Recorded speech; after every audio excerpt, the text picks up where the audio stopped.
The National Weather Service has issued a "let's get this over with. I hope you all listen to me." A high wind warning has been issued for McDowell County, North Carolina. Effective until "for the love of God, what are you doing? What's gotten to you? Do you realize that there is wind outside of your house?" McDowell County is under a high wind warning for a day until the following day. You know what? I am going to get this over with already. This wind speed is at 60 miles per hour. Stay indoors when there is a debris that just hit my truck. Oh my God, are you kidding me? I give up. Paul will take over this script.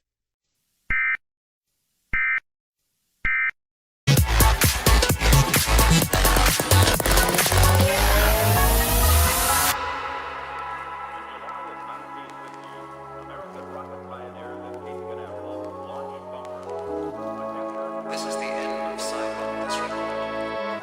Please continue with the sequence.